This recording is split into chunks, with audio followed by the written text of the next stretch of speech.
आज हम बात करेंगे एक इमोशनल कहानी पर जिसका नाम है स्त्री का घर। आज की ये कहानी स्त्री का घर थोड़ी सी इमोशनल है, लेकिन इमोशनल होते हुए भी इसका संदेश बहुत अनमोल है। आपकी आंखें थोड़ी नम करने के साथ साथ आपके दिल और दिमाग पर यह कहानी छाप छोड़ जाएंगी, इसलिए इसे एक बार पूरी सुनिए। तुम्हें कितनी बार बताया है मेरे तैयार होने से पहले मेरा नाश्ता तैयार हो जाना चाहिए। शादी के 25 सालों बाद भी मुझे क्यों बार बार एक ही बात बतानी पड़ती है लता? तुम्हें क्या है, तुम तो आराम से घर पर रहोगी, मुझे काम पर जाना पड़ता है। तुम हो कि हमेशा बेवकूफ़ जैसी हरकत करती हो। अगर तुम यह जानबूझकर करती हो तो याद रखना मुझसे बुरा कोई नहीं होगा। आज भी प्रशांत का पारा चढ़ा हुआ था। इन कटु शब्दों में अपना गुस्सा उतारते हुए, गीला तौलिया कुर्सी पर फेंकते हुए प्रशांत गुस्से से लता की तरफ देखने लगा। लता के लिए प्रशांत का यह बेवजह का गुस्सा कोई नई बात नहीं थी। वह महीने में 3-4 बार ऐसे ही लता पर बरस पड़ता था। पहले पहले लता उसका विरोध किया करती थी, लेकिन जब कई सालों तक प्रशांत में कोई बदलाव नहीं दिखा तो लता ने खुद को ही बदल दिया। अब प्रशांत के कुछ भी कहने से लता को कोई फर्क नहीं पड़ता था। प्रशांत की हर बात को चुपचाप सिर नीचे झुकाए सुन लेती थी। शादी के पहले 5 साल तक लता ने पूरी कोशिश की थी कि प्रशांत को बदला जाए, लेकिन फालतू का गुस्सा करना और बाद में लता को भला बुरा कहना, यह मानो जैसे उसकी आदत बन गई थी।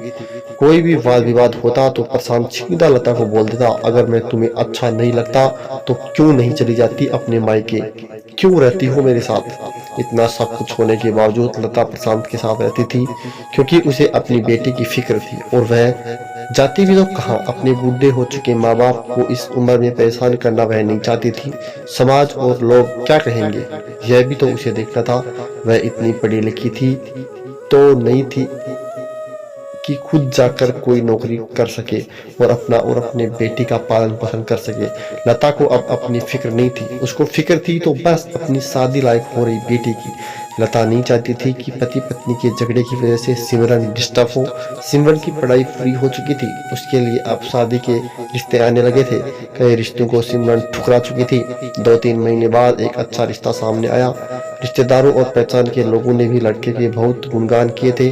प्रशांत एक शाम अपनी बेटी के पास बैठकर उसे बताने लगा, सिमरन बहुत अच्छा लड़का है, पढ़ा लिखा है, बड़ा घर है, बहुत अच्छी नौकरी है, ऐसे रिश्ते बार बार नहीं आते बेटा, इस बार मना मत करना। सिमरन अपने पिता से ज्यादा बात नहीं करती थी, शायद डरती थी या शायद नफरत करती थी, लेकिन आज वो अपनी पूरी हिम्मत इकट्ठा कर बोली, मुझे अभी शादी नहीं करनी है पापा, मैं नौकरी करना चाहती हूँ, खुद अपने पैरों पर खड़ी होना चाहती हूँ।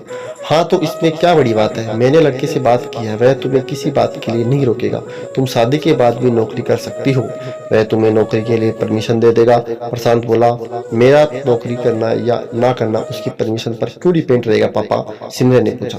मैं कह रहा हूँ ना, तुम्हें किसी भी चीज की कमी नहीं होगी वहाँ, ऐसे रिश्ते बार बार नहीं आते बेटा, इसे ठुकराना मत, बहुत खुश रहोगी तुम वहाँ। प्रशांत बोला, पापा क्या मैं उतनी ही खुश रहूंगी जितनी मम्मी इस घर में खुश है? सिमरन ने तंज कसते हुए कहा, आज तुम्हारी जबान कुछ ज्यादा नहीं चल रही? प्रशांत गुस्से से आंखें बड़ी करते हुए बोला, पापा मुझे शादी ही नहीं करनी है, क्योंकि शादी के बाद अगर वह लड़का आपके जैसा निकला तो मैं क्या करूंगी? मुझे आपके जैसा जीवन साथी नहीं चाहिए जो बिना बात के मुझ पर हमेशा चिल्लाए।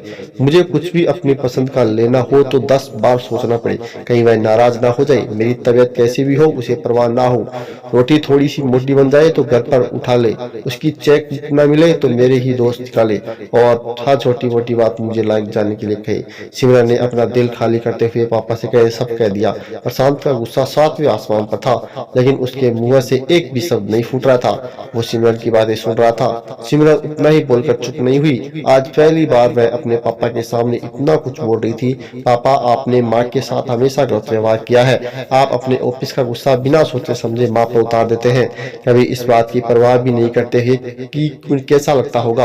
आपकी बातें सुन सुनकर माँ ने अपना स्वाभिमान खो दिया। प्रशांत आज पहली बार अपने किए बर्तावों को महसूस कर पा रहा था। वो इतना ही बोल पाया, जो तुम्हारे मन में है वो करो, मैं तुम में तो इतना बुरा हूं ना?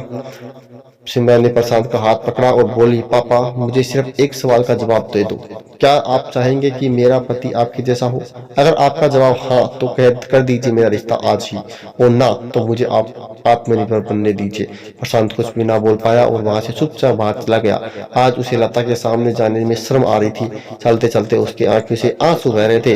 प्रशांत ने आज से अपने आप को बदलने का निश्चय किया। अगले दिन से लता ने अपने पति में काफी बदलाव देखा। वह सोचने लगी कि जो हिम्मत सिमरन ने दिखाई है, वह हिम्मत अगर मैं पहले ही दिखा देती तो शायद आज परिस्थितियां कुछ और होती।